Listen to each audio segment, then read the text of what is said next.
acoustics here really not brilliant. We're struggling to hear each other. Thank you. Thank you. Yeah, I won't take that much of time. I think many people are interested to share their opinions. I'm Sabita from Bangladesh. I'm an Information Commissioner for the Information Commission. So I'm not going to talk about local initiatives, but a little bit about it. But first, your experience, Muslim for human rights, and that coincides with that of non-government.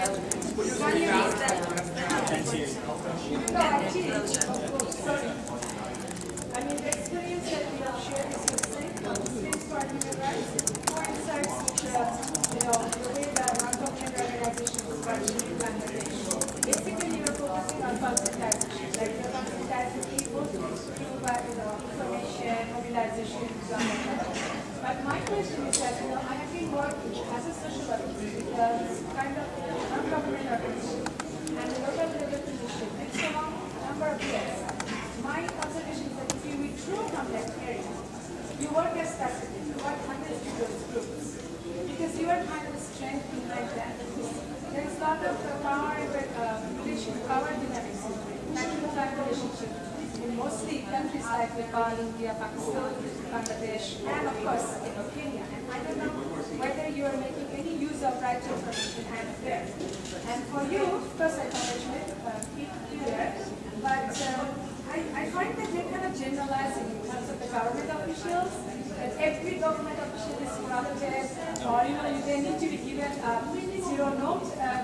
India, of course, it's a huge country, 26 provinces. It's not only government officials, not even every middle or Bangladesh administrator, because I'm here, I'm in the supplement.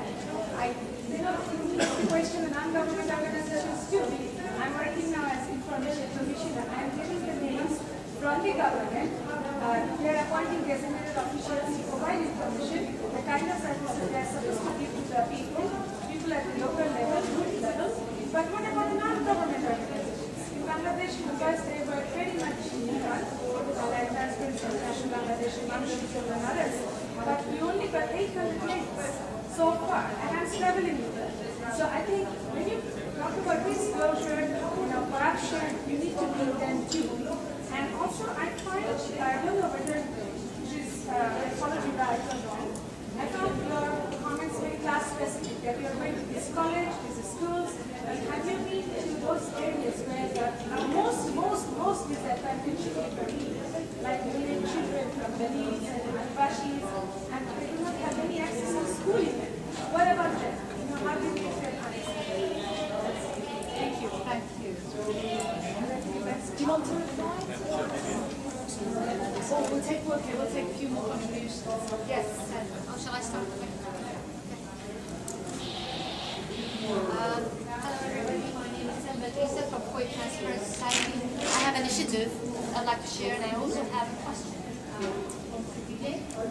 As for my initiative, it has to do with it's a local perception index. We call it Reform Perception Index. It's something similar to CPI, Corruption Perception Index, but instead we kind of rank public institutions based on the perception of the employees and the recipients, which are the root grass people. And we ask them to evaluate the institution, the public institution that granted the service. And we take those results, the employees and the recipients, and we come up with a ceremony that we, let's say, brand the top 3 in terms of 6 indicators: transparency, integrity, accountability, fairness, and then strategic management and leadership. And based on these constructs, we evaluate those public institutions, and we have the top 3 winners, and we give them like an Oscar, like the winners, top 3, and they are being evaluated by the people who get the service, the employees who offer the service, and the recipients who get the service. So this is kind of empowering, just normal citizens into fighting corruption or evaluating. So ministers, when they feel they are being evaluated by the outside and the inside, they kind of try their best to grant better service for the recipients and treat their employees in a better way, just to make sure that the employees are happy within the institution that they work in. This is as for my initiative, of Kuwait Transparency Initiative, I'd like to share. And how have you been able to monitor the impact of that? Well, we did a seminar, and now most of the, let's say, 44 ministers out of 59 They kept on asking us questions: when are you coming? Who's going to evaluate us? What about the recipients? What should we do? So we explained how we do the methodology of our index. And we kind of enforced the recipients and the employees how to evaluate the public institutions. So everybody is kind of, because we kind of announced the results on the paper, so it's kind of pressuring those institutions, especially the top down. Some people say, well, who are you to evaluate us? Others would say, okay, we're the winners. Some of them, met the emir and they kind of gave their Oscar to the emir, saying we're the best, we're clean, it's something. You're empowering people to evaluate public institutions, and this is a start. And ministers feel that they are being pressured because they're being evaluated from the people, from the citizens, and they kind of try really hard to get, better ranks every year. They compete with other public institutions. My question, what you did is I think it's a tremendous idea for spreading awareness among people. But I mean, what would it do to corrupt officials? I mean, would they really change something? You give them the zero side, and then what? I just got it, and then. Would they do the service? Accelerate the service for the recipients? Would they don't have any effect? I mean, it's a good idea for just spreading awareness, but would there be any results? Well, the job. You want me to hold off?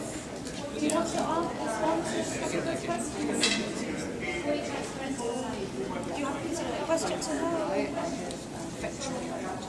Okay, well, you could just let them respond to this, and then we'll have you share your experience. Do you want to respond? Sure. As to Sadika, right? Sadika's concerns about why only government institutions, why not NGOs? We at Fifth Pillar recognize corruption is in every aspect and level of mankind, starting from the home. We believe that there is a practice in India called dowry. I'm sure it is in several other countries.